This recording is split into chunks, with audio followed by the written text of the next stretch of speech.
Welcome to the Angels, Magic and Joy podcast. This podcast is for those who seek answers from above, guidance and magical inspiration.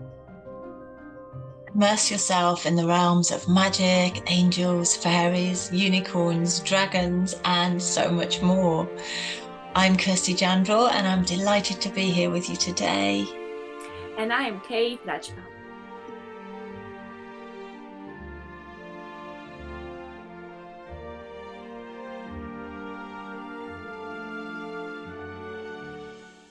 Hello everybody, and welcome to today's episode of the Angels, Magic and Joy podcast. And today it's Kate and I having a good old chat together about the importance of heart-centeredness and acting from that space. So Kate, hello my lovely, how are you? Hello and welcome everyone. So happy we meet again for our chats. And we're so grateful. We were talking just before we came on air, weren't we? We're so grateful that everybody is watching and tuning in, and we're actually moving towards our first year's anniversary, so we're so excited for that. So thank you, especially if you tune in regularly, and if this is your first episode, welcome too. So we thought first of all we'd have a look at what it means to be in a heart-centered space, because I think everybody's probably got a slightly different angle on it, different take on what that means for them. So we're just going to kind of have a little bit of banter amongst ourselves, aren't we, about what we feel and how we feel it works. So Kate, what does it mean for you to be in that heart-centered space, my lovely? It's such an interesting one because, as she said, you're going to have such a different view on that and describe it, depending on your experience. And when I tune into that, I thought it's obvious. Like, why would you even ask that? It's so obvious, but it's actually not. And I feel like the definition of it would evolve, the way we evolve. So for me, like today, I would say being in a heart center space is being in your power, being in your truth, regardless of what's happening outside. And it's also the good old mindset, how you approach things. So if you approach it from the heart center or from the mind center, or maybe those energetic centers, they can be all over. I feel like, because we would always focus, on our mind, body and soul, but I feel that there can be different sources of power. And sometimes when we open the space, we always come back to our heart. We open from the heart. And recently when I opened the space, I've noticed very often that center can be in different parts, can be in your womb or in your solar plexus, and you can tune in. So I suppose that heart can move around and give you different guidance from different perspective, from different points, let's say saying on your chakras or in your body, but also of the state where you are, or if you're connecting, with your spirit guides or with the angels, archangels. So that center can kind of move around and maybe not be influenced, but be supported by different centers. So then you approach it differently. But then again, the center is always the center, right? So I would say is that mindset of approaching everything that comes. Because when I thought of it first time, being in the heart space, that means, I'm so at peace, nothing happens around me, and I'm so at peace that everything is aligned, everything is in harmony. That means I'm in heart center. But then I realized, we have our life, we have our lessons, we have things that make us evolve. And then I suppose being in those moments, then navigating and finding yourself in what way I respond or react, and if I react to things. So if I find myself reacting to something, am I in a heart space, am I heart centered, or my focus comes from somewhere else? So I would say that's for me the big one for today. What is it? It's It's that way of approaching life, way of approaching situations, way of, because it's easy to say, yeah, I'm so heart centered when I'm on a great retreat for a week and we're all meditating for 10 hours. But be in a heart center space if you're out there, I don't know, and something is happening around, and how do you respond to that? Or do you react, or you find yourself still being in your power, still being in your truth, but kind of knowing inside of you that even though I might have an anxiety, even though I might have those outside experiences, am I still in my truth and in my power within it, even though things are influencing us anyway? Because it's always that aspect, isn't it, of the dark, of the light and dark, isn't it? But it's always navigating in between, that it's always one anyway, isn't it? How do you find that, Kirsty? Yeah, that's so beautiful. Yeah, I think I feel, and I think that's the difference for me. I was just going to say I think, and then I self-corrected because for me, it's very much I think you were spot on for me also talking about that um, decision to react or not to react. And I think for me, yeah, as you say, we can be in a meditation space or a retreat or a yoga class or whatever, and it's very easy to find that place of peace within, um wherever that is. As you say, it can be the womb or the root or the heart, or um but for me it's that sort of dropping into the feeling of things, as opposed to being in the thoughts and being caught up in my busy mind, which can be extremely busy a lot of the time. And often I really, well, very, very much on a daily basis, I have to stop myself um, and bring myself back down into that sort of frequency. Absolutely, that of being centered in my essence as much as possible, and then choosing to act, and actually actively choosing rather than just reacting, from a trigger response, or from an emotional response, and just sort of making that conscious shift into coming down into my body and coming down into that centered place. And quite often it is the heart, but as you say, it can be, it can be the womb, and often it can be both. But it's that, yeah, it's acting from that place of centeredness and consideration for yourself, but for others, and yeah, and being in that frequency of love as much as we can be. you know I feel like I could talk about it for hours. I think we could probably talk about it for hours, Just about but the yeah. heart center. And then coming, because we have like kind of the opposite, Mm, the fear and love, yeah, quite opposites in the vibration. And then that brings the either unity or separation. And I love the word community, like bringing it together. Um, what do you feel about, the topic of fear, the topic of love? How do you navigate finding yourself? Because it always comes, it's always a part of us, isn't it? It's always the light and yeah, the shadow. It's no one is, super, ascended, because then they wouldn't be here, I suppose. exactly. So how would you say, how do you navigate, and how do you see that whole topic, of fear, and how would you approach when it comes? And maybe how did it change for you over the years as well? How do you find yourself now, being, I suppose, more in the heart space, rather than seeing yourself in the past?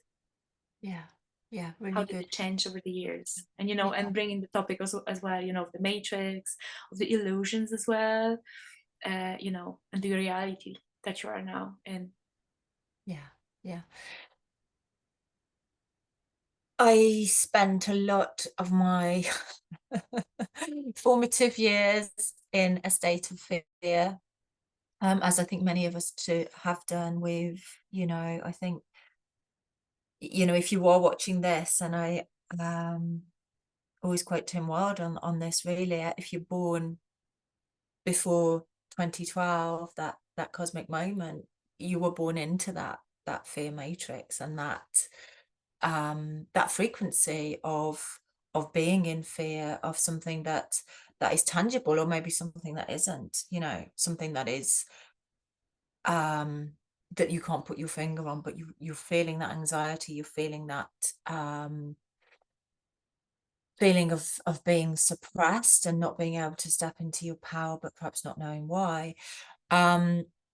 So yeah, I think it's very much in recent years. I mean, I'm now sort of in my early 50s, but I would say not until certainly my 40s did I actually understand, firstly, that the opposite of love is fear, rather than the opposite of love being hate, in terms of that frequency and how it affects us.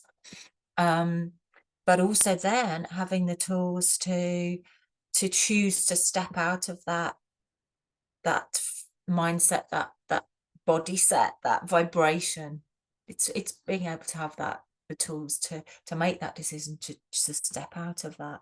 And as you say, it's a daily practice. It's an ongoing initiation and practice for all of us, I think. And now when I do, it's that awareness. When I now have that awareness of, oh my gosh, I'm feeling anxiety, or I'm feeling not aligned, not centered, or I'm having a bit of a wobble. Why is that? I then go into questioning, well, why is that? Finding the reason, and then thanking it for bringing it into my awareness, but then choosing to shift into a different frequency as quickly as possible, by choosing different thoughts, by doing something that brings me joy, or the many different ways, but actually having that awareness to start with. And it is a continuous practice, isn't it? And I think it's sort of almost like a muscle memory. It's like the more you do it, the more natural it becomes, and the more automatic and unconscious almost it becomes. But at the moment, it's still very much a conscious practice of maintaining that frequency of love for as much of the day as is possible. And when I'm Would you feeling, say that there are patterns in it, and do we always repeat the patterns, or can we break free from it, from the patterns? Would you find yourself that it's always the same story repeating, it's just you approach differently, or is it different ones changing? Can we break free from the patterns? yeah, I think that's a really good question. I think both, actually. I feel both. When I look back at it's, for me, it's always been when I am aware of myself in a state of fear, it's because I've stepped out of that alignment and out of my sovereignty and into a state of victimhood. So that feeling of fear has often been brought on by an external factor. So when I realized that actually I have the choice to choose that pattern, to choose that different thought, then it becomes a case of stepping into my power and acknowledging that external factor is that, and it's outside of me, and I have a choice whether I interact with it or not, if that makes sense. So I think definitely there have been patterns for me throughout my life, and I've definitely still working on many of them. But I think, yeah, if we look back, there's certainly, for me, there's been a big pattern throughout my life, has been one of visibility, and that feeling safe in my visibility and authenticity. And that can manifest in many ways, in the witch wound, in all sorts of ways, that I'm sure many of us in the light workers community can relate to. But then, isn't it interesting, however, when you change those patterns, which I think you can, fresh ones come up. or an old one can come up in a different way. And I think this is the beauty of where we are now in this ascension process, that things are speeding up so quickly.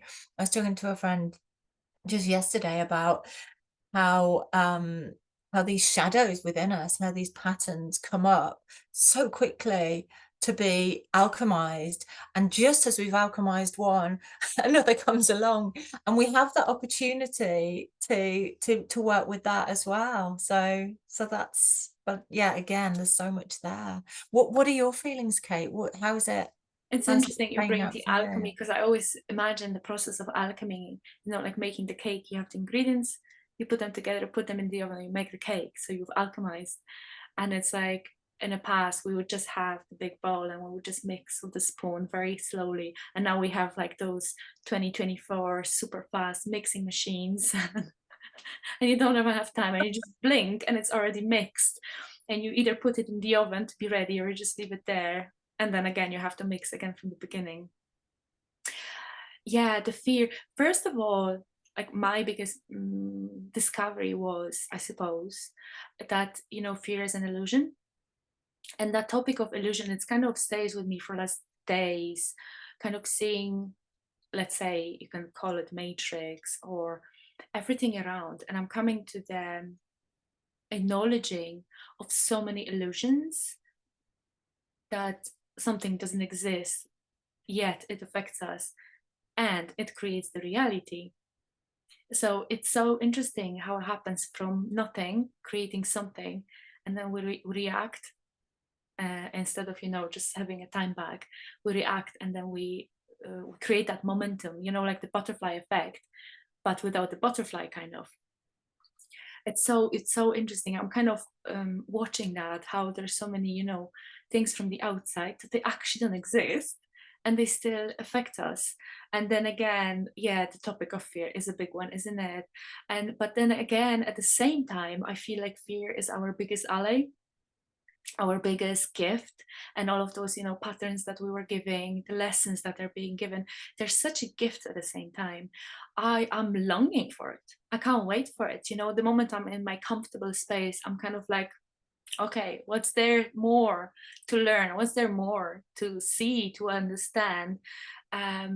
It's such a great process of learning. So kind of instead of stepping back and running away, I always found myself, since I was a kid, I would always choose when there were two paths, one was comfortable and easy and everybody went that way, I would always choose the other one. That felt, I suppose, more exciting. I don't know why.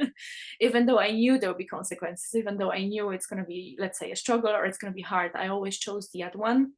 I have no idea why, but being led with the heart, it brings you to that place. And then the understanding comes at the end, or it comes and then it goes and then it evolves and then there's new understanding again and again.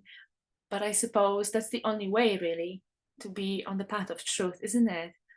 To really follow what comes, and that includes taking consideration the fear, taking consideration the illusions, even if yeah, what was the question?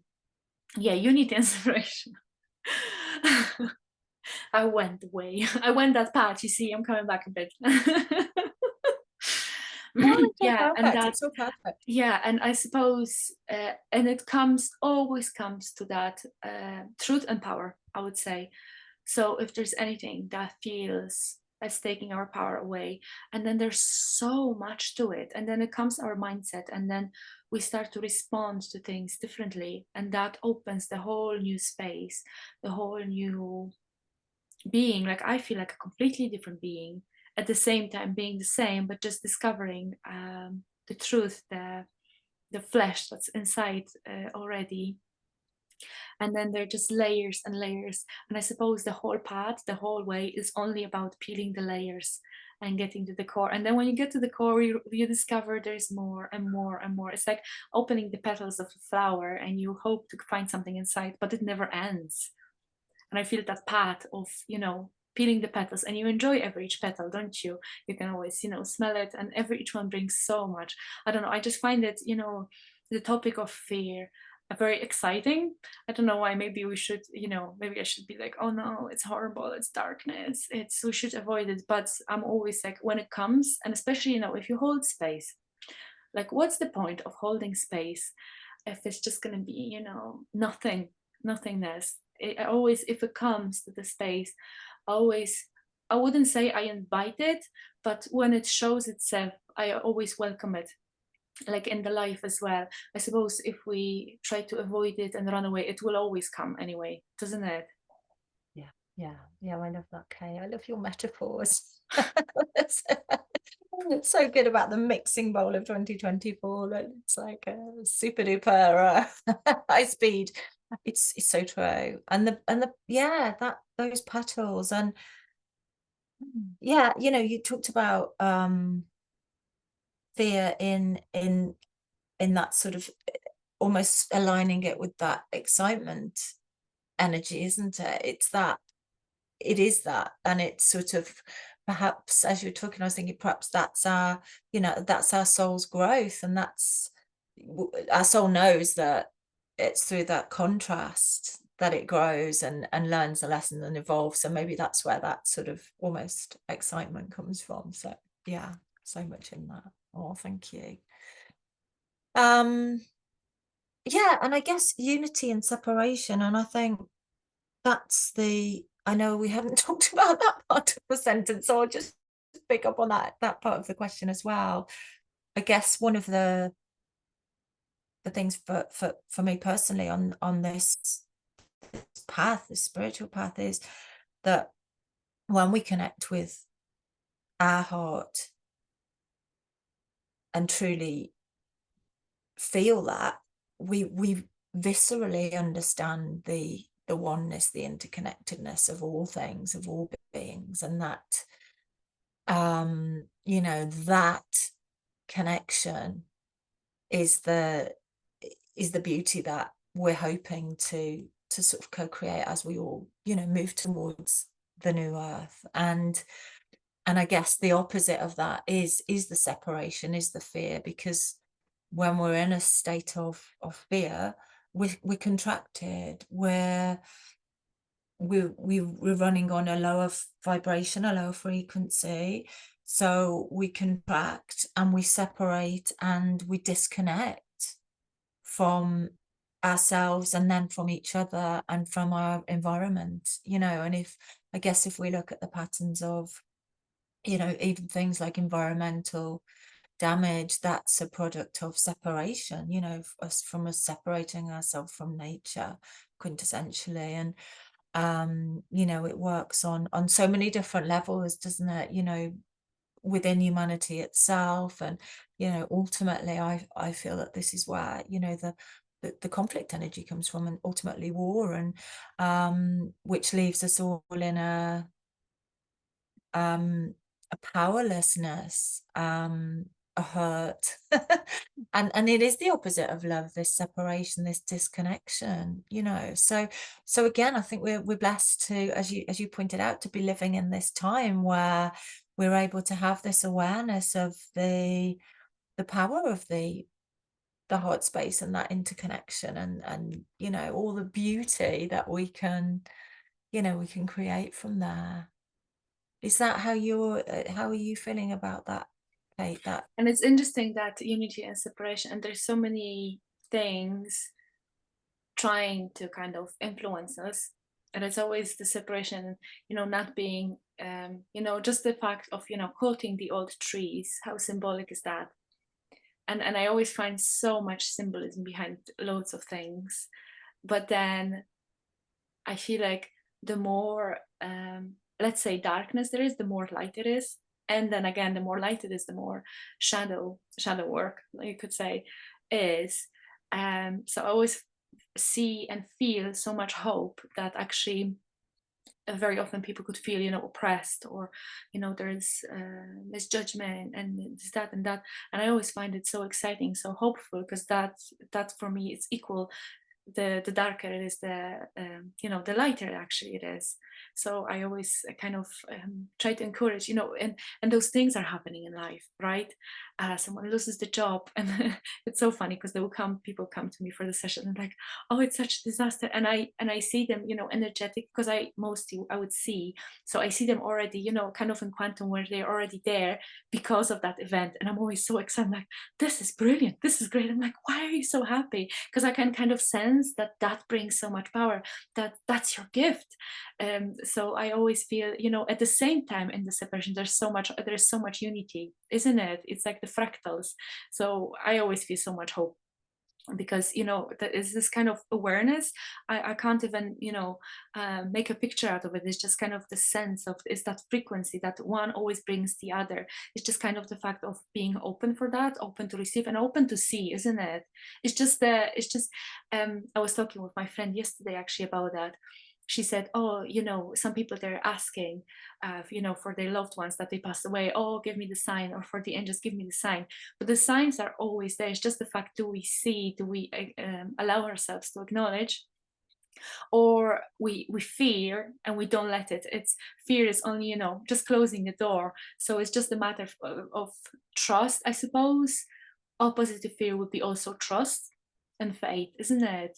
Yeah. It's like, if Yeah. you would divide love into different parts, to make that cake of love. Yes. Yes, absolutely. And So it's the that icing, I'd say the icing would be faith and trust, big time. faith and trust. Absolutely. And that, yeah. Um, and that's lovely. You were talking about signs as well. And it's, this is it. It's, we ask for them and then we either receive them because we have the awareness and we're open to them, or we don't see them, but they're there irrespective of whether we see them or not. So yeah, I love that. And yeah, and fear, and it's that, we all have, as you said earlier, we all have the light and the shadow within us, and it's only when we deny our shadows that they can cause us trauma and hurt ultimately. But when they're brought in to our awareness, and then brought into that loving space, then they actually feed that wholeness within us, rather than something that we're. Trying to ignore. So yeah, I love that. Okay, so let's talk about, we talked about both, I guess, both sides of the vibrational spectrum, Kate, that the fear and love, and coming into that center point, that 0 point, that point of neutrality within ourselves, that balance point, I guess, if you like. And you were talking earlier also about, we were talking about co-creation and manifesting and creating from, what we want to experience, the realities that we wish to experience, and that for our highest good and for the highest good of all. So can we talk into that now a little bit more about the importance of that neutral point, that 0 point, and the importance of us focusing our energy, our attention on what we wish to create, or what we are creating, and the beauty of that, the power of that, and what that When means for you talk you. when you talk about it, it reminds me, when you have a 3-year-old having tantrum, right? Mm, It reminds me, and then it reminds me also. Remember when Calista was, teaching about how to share the angelic, and she brought something that um, everyone has different experience, and she said something, sometimes people have great visions, and it's like, wow, wow, what you experience. And she brought that, always make sure not to judge that, not to be like, oh wow, that's a really amazing vision, rather to be just neutral, like, okay, that's your experience. And then, because then another person that wouldn't have visions might, influence everyone in the group, to always be kind of neutral at the same time, to not bring your, judgment, not to bring your how you feel or think about it. And then coming back to that child with tantrum, it's like I kind of see myself as being this mother to all the energies around. And for me, the wise mother, the mother that is, divine mother, let's say, she'll always be kind of neutral, like loving every child the same. One is going to have tantrums, one is going to be super talented, one is going to be, and that influence all the energies that come around us, isn't it? So it's again this reacting to things from that neutral point, which is, I see you just the way you are. And that's regarding, people, or situations, whatever, everything is a frequency. Doesn't matter if it's more in a material world or not. But again, if you come from that neutrality, it can have the space to be, but it's not going to be influenced. So we get influenced by others, but we also influence by our reactions. So we create the story. So the story is created, and then it comes to us, and it's up to us if the story continues, or if we change the story and again create a new story, or if we're neutral, it can just be and then dissolve by being in oneness, isn't it? I don't know how you feel that. I don't know how you feel about that, but I find it, and especially like I observe it like with children, because they're such a masters, aren't they? They teach us great, and I've seen that if I don't react, if I don't put my either judgment or my stories to, even though it's kind of like we still have the stories, we still have, we have our feelings, but kind of so they don't dictate creating a new story that's gonna again continue, and again new pattern, and then kind of stepping out of it and being, looking at everything from the higher perspective rather to be in the story, isn't it?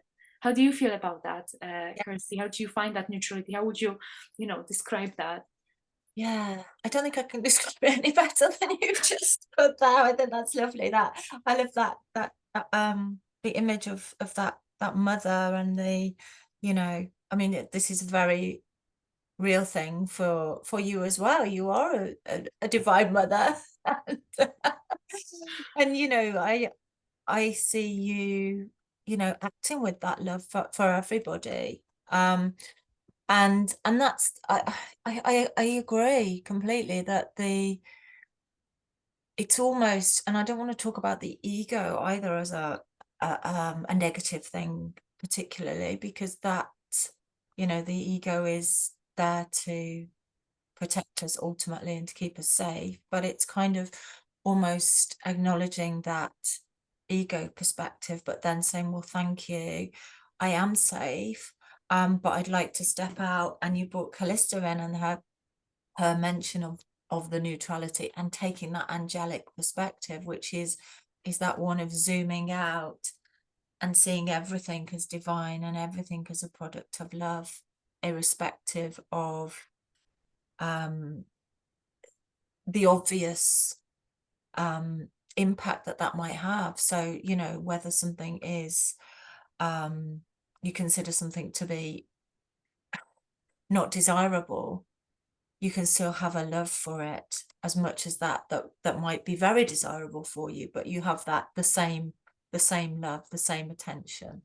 And that, I think that goes for how we view ourselves as well. I think certainly I've noticed in the past, and it's still, as I say, the ongoing lessons, the propensity to self-judge, especially with thoughts, is so, it's such an easy sort of I wouldn't say trap, but it's just such an easy pattern to get into, that negative self-talk and that negative self-judgment. And then of course that ultimately turns outward, so that you judge others and judge situations and judge the whole world in that sort of not neutral space. So I think for me it's a lot to do with coming into that place of neutrality, of how you feel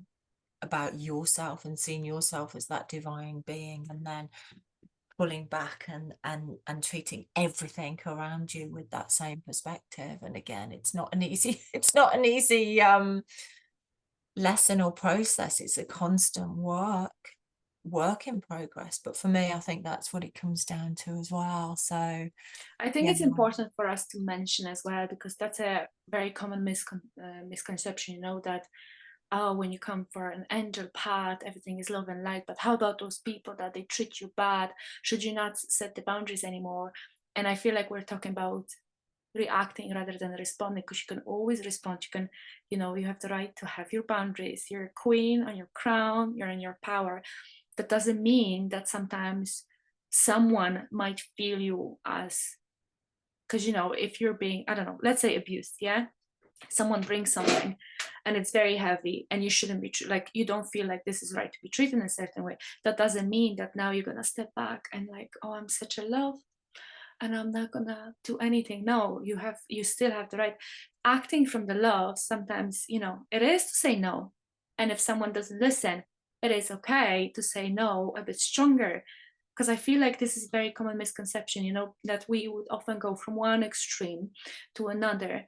It's okay to sometimes, sometimes even being brutal if someone is really stepping over our boundaries. It's okay, it's okay to feel anger. It's okay, to have all those things, but that doesn't mean they're gonna drive my response, rather than they're gonna just give me the information. And then with yes, the divine, with the divine guidance to respond appropriately, isn't it? Because I would stay in that for years. I'll be like, oh my God, like I would feel if someone would do something to me, right? And would be so brutal, and I wouldn't even react to it at all. I wouldn't respond, because I would feel their pain, because I felt sorry for them being this way. And I would let them to treat me in a certain way, because I would feel sad for them. I would feel their pain the moment, let's say, they get rejected. And we all need our experiences, and if they're meant to experience something through us, we're never responsible for other people's feelings at the end of the day. Of course, we do take obviously in consideration, we're not like, okay, no, I don't care about anybody because I act from the position of love. But just to, I feel like it's important to mention that, setting the boundaries, right? Like, I don't really like the word protecting ourselves, but I suppose, your frequency is your best protection, like yeah, you just become that. But I've noticed that, because that's my experience. Like I would be like that for years, that, I would never say no, because how that person will feel. It's not positional. No, no, it is. It's just kind of, it's really, really interesting topic, isn't it, Kirsty? yeah, it is. And it's, you know, being that empath, and really feeling that, you're such a beautiful, loving person, and to have that empathy to the degree that it actually starts to affect your well-being, I you would know. feel sorry for the darkness. Like I would feed Yeah.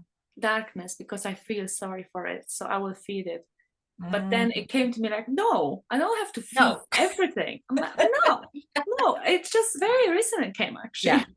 I don't have yeah, to feed, like, like you're a mother and you feed only your children. You don't have to feed all the children in the world, isn't it? exactly. And it's that, I suppose it's that distinction between um compassion, and having those boundaries as well, having boundaries for maintaining your well-being, as you say, your frequency, because it's only from that place that ultimately we can be of assistance to anybody else. Because when we're broken, when we're in a place of hurt, and feeling not in our best frequency and in our best power, then we're not only unhappy ourselves, but we're not able to help others. So I suppose it's that, it's maintaining that, but then also being able to feel that compassion for others without it us leaking our energy, I guess, for want of a better phrase, and having that boundary around our energy so that it doesn't leak into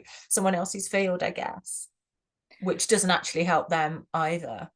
Us feeling bad Exactly. It doesn't doesn't actually help help them either. that other person feel Yeah. any better, does it? Again, But isn't us it? feeling It's such a strong, then paradox, isn't it? it We think is, it we do, is. and it's that triangle of, the victim, perpetrator, and the savior. Thing Yes, being in one, jumping, and it's yes, just, flying a bit higher.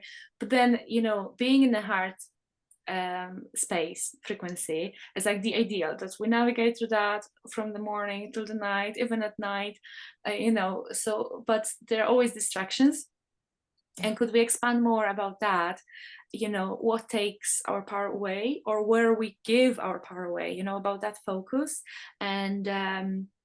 And how can those distractions bring us out? How do you find that? How do you find yourself, like throughout the day, throughout the weeks, um, being in that heart space, and then with the distractions? Like, how do you find yourself, and what's your remedy? What's my remedy? Oh my goodness. I think distraction for me, I mean, I made a conscious decision many, many years ago to not watch the news and not particularly watch TV. And my mum always found it quite funny because she's like, Kirsty, how can you not know what's going on in the world? And then you just want to live in a bubble. You can't live in a bubble. And I used to think, oh gosh, maybe she's right. Maybe I'm, sort of burying my head in the sand and being an ostrich and, not really caring about anybody else.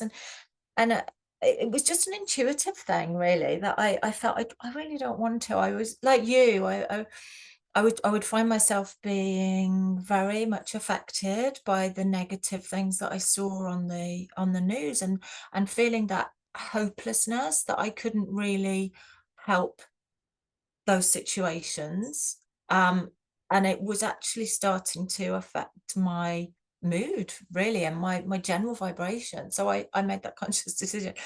But as I think as I've sort of held pretty steadfast in that, yes, I do have an awareness of what's happening in the world. But it's the extent to which I choose to give that my energy. And I'm the older I become, the more important I feel it is for me, to not only keep myself in a high vibration, but also to be the best I can for my friends, my family, my work colleagues, is to actually focus on what I can do to affect positive change. And and that can be something as simple as being in a good mood and passing someone in the supermarket and engaging in a nice bit of banter there, or just smiling, or whatever it is. It doesn't have to be going out and saving the world and on a massive scale, but I think that's so important to maintain that frequency by focusing on what brings you joy, what brings you happiness, and what you can do or be to positively affect others and the world around you. And I think I guess I'm really excited by the understanding of how everybody's individual personal frequency, just by being the highest and um most alive and most expansive that we can be, just by being in that state, we can change the world for a better place, just by being individually in that frequency.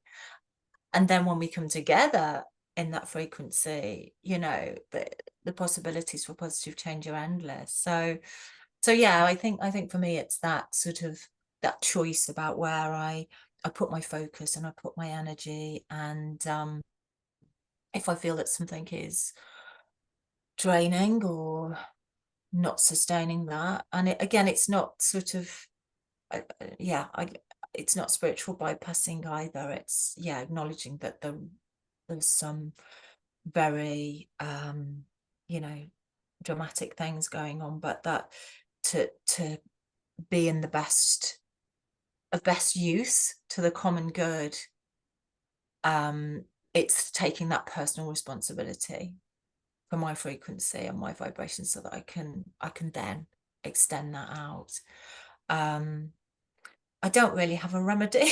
I think that depends. I think whatever brings you joy, whatever gives you that peace and that joy, and that, whether that's watching some comedy or listening to some music or jumping on the trampoline is one of my favorites. Being with being with our children, being with friends, whatever. What do you think, Kate? I think as you were talking, it reminded me of the actual fundaments. The fundamental thing is to know who you are and what your mission here is, like why you're here. And then the distraction come. For me, the distraction come, and I'm like, oh, thank you. Now I know what I don't want. Now I know what doesn't bring me joy. Now I know I don't want to be there. Now I know I don't feel like doing that and that. So distractions are great because they give you, the information when you are out of the alignment, I suppose. But I suppose like the biggest remedy is the main thing is to know who you are and why you're here, like what your mission is. Because then, but for some people, maybe part of their mission is to watch the news. There's no right or wrong here, isn't it? But then to navigate through that in your own experience with your own guidance, like I always say, I love that. Please don't tell that to Callista. When I'm teaching even angel healing, I always say, no, always come back to yourself. Don't even listen to me. Don't even listen to whatever I say. If you feel like that's right, that means it's right. Always trust your own. And I'm always laughing, maybe I shouldn't be saying that, don't listen to me. But people always laugh so much, like, yeah, actually don't listen to me as well, like listen to yourself.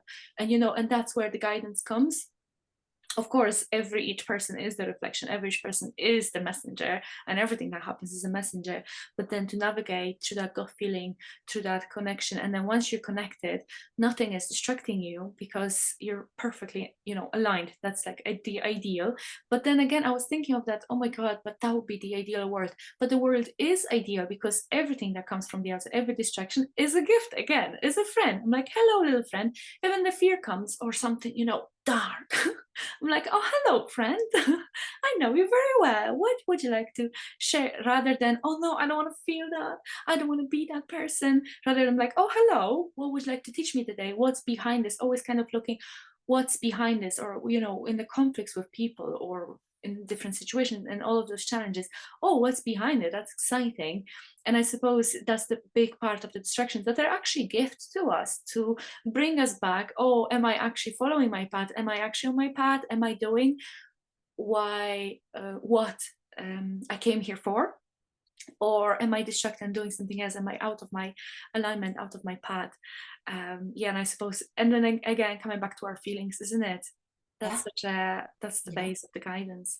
yeah. Nobody's gonna tell you anything. Yes, yes. So wise. It's so true, isn't it? It's that, yeah, knowing that relying on that intuitive feeling, that gnosis, that how you feel, viscerally, emotionally, and trusting that, isn't it, as well? The It's that, icing, yeah, the icing. yeah, trusting that, because I'm sure I've been in many situations where I've known it's not the right thing, but my higher self, or my, however you want to frame it, has told me that, and I've actually gone ahead and done it anyway. But as you say, it's all perfect because it's then lessons that you learn and you grow from. So yeah, so distractions are a gift because they help us with the contrast and to learn, Yeah, and and it's always a relying on choice. that. Like imagine, like like what this is not perfectly in line with you, and you go for that again, but they kind of give you the message, and you still have the choice. You Yes, still have yes, your lessons learned. Isn't that brilliant? Like yes, you can still yes, make your. absolutely. That's great. We can still make mistakes, isn't it? Yeah, it's it. It's a course correct, isn't it? Rather than a mistake. It's true. It's true. No, that's so much in that, isn't there? Um, and yes, that's it. It's like it's all of us, and that's the other beautiful thing. We're all unique souls, aren't we? We're all incarnate as individual souls, even though we're in the oneness, and we've got our own iteration of this incarnation at this time. And what brings me joy might not bring you joy, and vice versa. It's probable that it will, but it might not. But it's that, yeah, whatever distracts you from that knowing, and that being in your on your path, on your mission and your alignment. So beautiful, beautiful. I feel like we've already talked about the next question, Kate. How can distractions bring us out of our heart space frequency? Because we've kind of answered that one, haven't we, I think? Yeah, now we need to talk about that vibration, isn't it? Because I feel Yes. like, yeah. Kate, what are your top tips, please, for keeping your vibe high and keeping your fields clear of stuff that you don't want? And when we talk about fields, it's like our energy fields, our aura, I suppose. Yeah, looking after our vibration is like the basic things, like we should brush our teeth, we should, eat healthy food, and we should look after our vibration consciously, isn't it? Because sometimes the moment we forget, I can be pulled away very easily. I've noticed that I can go down very easily, very far, and then I'm like, oh my god, where am I again? Where have I strayed? And then it's so easy to catch things when your vibration is, we can say low, I like to say different, but for the purpose of this video we can say low and high, okay? I like to just say different. But when, or let's say dense, when your vibration is a bit more dense rather than, joyful, of course, joy. And then, like you mentioned already, what brings us joy? And I've met so many people, Kirsty, that they don't even remember what brings them joy. Isn't that actually incredible? That you actually, along the path, you might even forget. And then the biggest hope is that as fast as you can go down, the same fast you can go up. And this is something that we often forget, because when we're in such a low state, you can be in depression for so many years, you can go up like that, and trusting that and believing in that. First of all, I suppose believing in that, and again, having hope and believing, yes, it is possible. Because, sometimes I've noticed that with people coming for the sessions, I just do my job, I just do whatever I do, and their believing is doing the biggest magic. Those that they come with the approach like, I will always have that trauma, because somebody said you can never get enough trauma, and then they just have it. And then someone comes. I have one beautiful, beautiful lady. She's actually my friend now, but her trust and her, I'm like, oh my god, you're just doing it all by yourself, don't you? And she's like flying just because she believes, just because she trusts. So first thing is to believe that we can actually, come out of something if we happen to have ourselves low or going direction low. And it's like with the ship, you can always change the direction, go the other way. So just to, always acknowledge that and always believing in that, you can come out of any state anytime you like.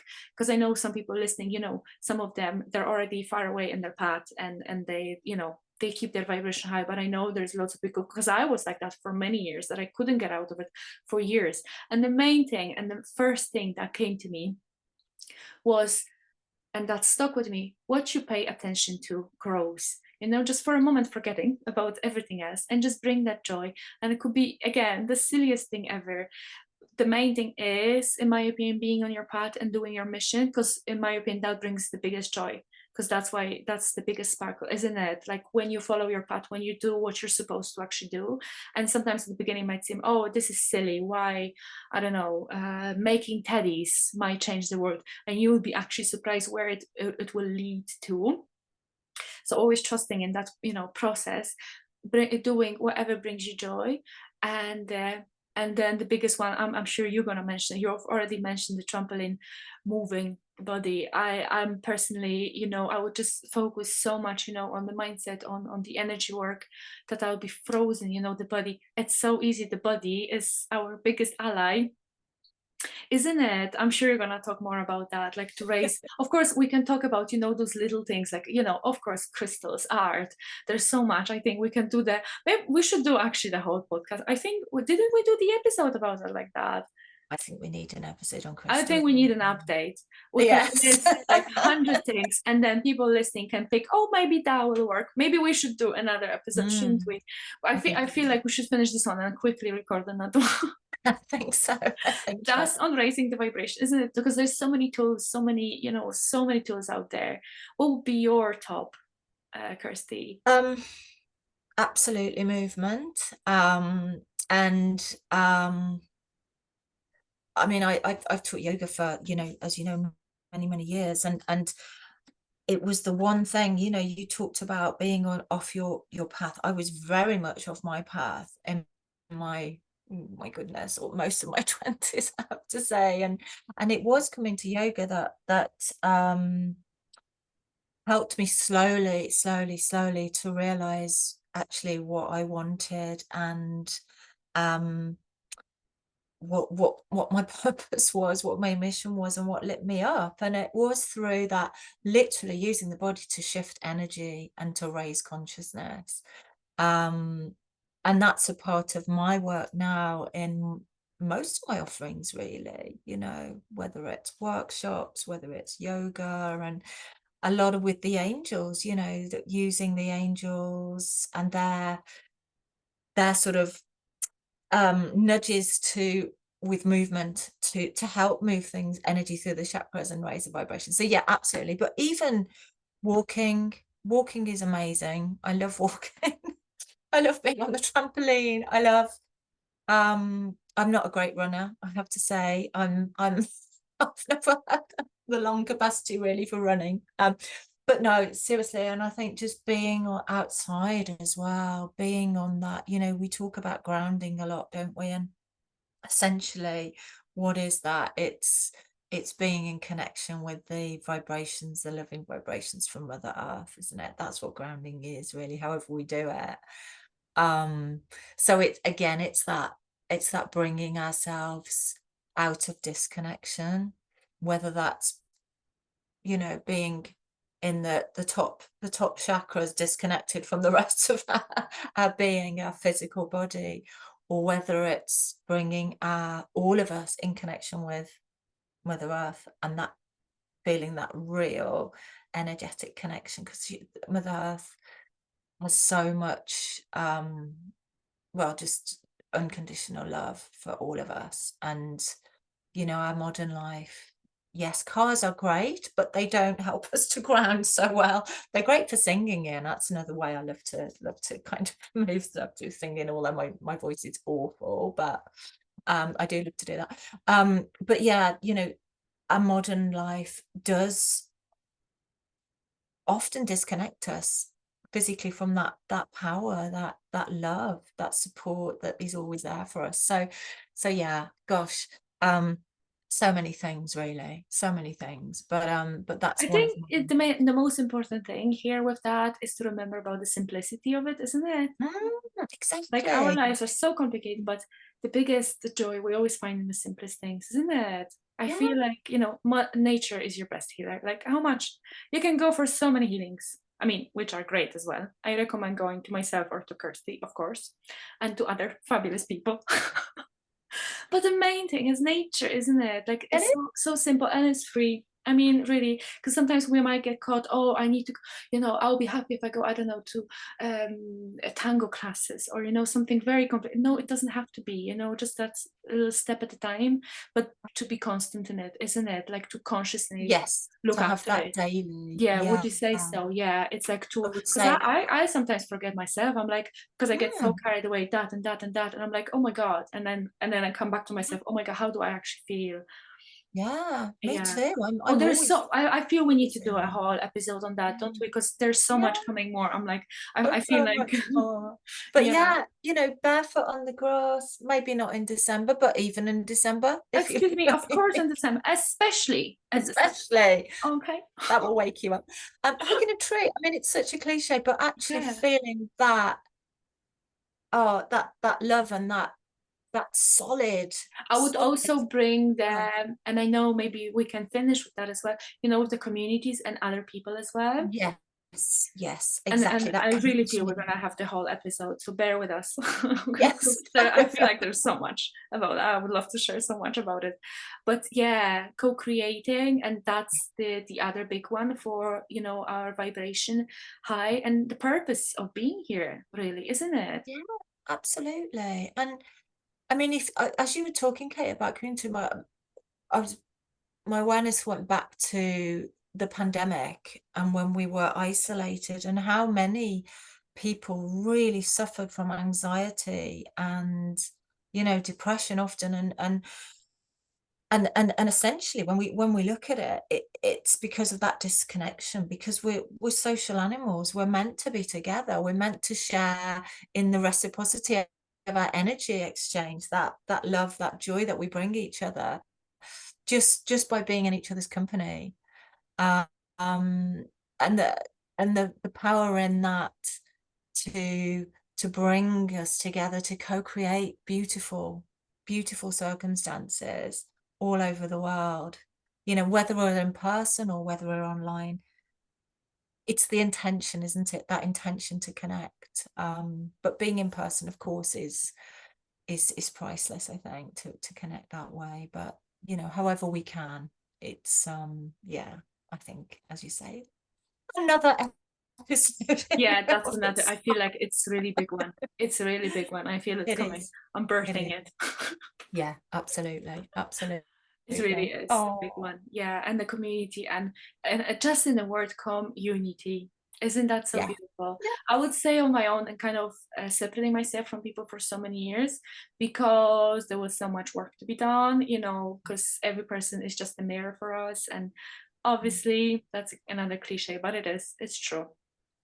So there was so much to be seen, so it would be overwhelming. So I really do get those people that they really need to separate themselves, they need some hermit time in their Yeah. lives, but sometimes we can forget along the way that we get the biggest support, and you don't need to have the whole big therapy group. And it's so much in our roots as well, isn't it, Kirsty? Like back in the Yes. days, I don't know how it was used with yours, but like my granny times, it was obvious that women would meet to to do something together. They Yeah. wouldn't just stay in their individual homes. It was amazing. Even when I was a kid, you would go on the field. It wasn't wheat, it was like just the grass thingy that they would cut in the fields. The moment you go out and start cutting it, the whole village would come to help you. And I was always asking my granny, like, it wasn't that much already in my times, but I was asking her, how do the people, like, how do they schedule that, like, everybody's so busy. And she's like, no, you see your neighbors doing something, obviously you go and help, and then when you need help, everybody always came. And I was like, how is that? She said, no, that's what we always did. That was obvious that we do things together, and it's so wise, isn't it? Like together you have so much power. And then when your field needs cutting, then everybody come, and it goes so much faster, isn't it? And it's so much in our roots to be together, to be Yeah. the village. And oh, it's gorgeous. And to step outside of that linear time as well, to just have that freedom to go and do that in that moment. And we've kind of lost that, haven't we, as our timetables have been scheduled to within a minute of the available time sometimes. So I think to create that space so that we can, and yeah, I mean, that's so gorgeous That's to another be one able for to the come raising together vibration. like I might start writing it all down and we can that. do the whole episode, don't we? I feel it's a big one. That's a Yeah. brilliant one. Yeah. But that's gorgeous. And I look back at my childhood, and yeah, there was very much the extended family. My nan, my grandma, was very much a part of my childhood, and helping to raise me, and that was great, because there's just such wisdom passed down, isn't there? So yeah, that connection is so powerful. Oh, love it. So I think that maybe brings us to the end of today. Otherwise, we'll go on and on Yeah, and on what and was the on. topic for today again? I forgot.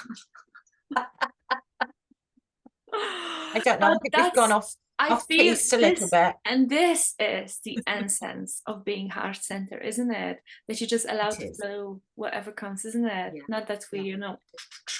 however the Exactly. mind, set itself, but you just really flow with what comes. It's that um it's that sort of balance, isn't it, between the divine masculine, the divine feminine structure, and the flow, and being able to go with that flow and follow the energy. And Being the yeah. golden child of Yeah. creation, of both of the Which we energies, isn't all it? are, which we Yeah. all are. That's it, isn't it? You know, we're all divine. However things manifest, we're all divine. And, I hope that we can all remember that.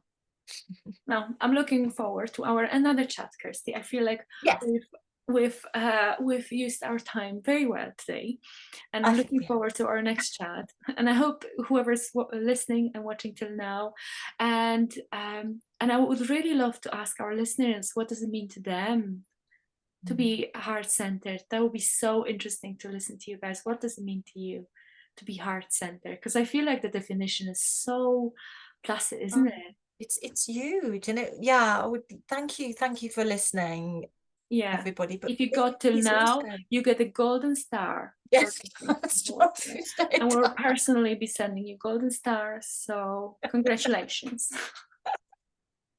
Exactly. And we would love to hear of your views, or anything that you would like to share about Yeah. any of the topics that we've talked on today, or anything about your experiences in angels, magic, and joy. Please let us know. Thank you so much, Kirsty, for today. Thank you, Kate, my love. And Thank you. yeah, we'll see each other soon. Bye. Bye.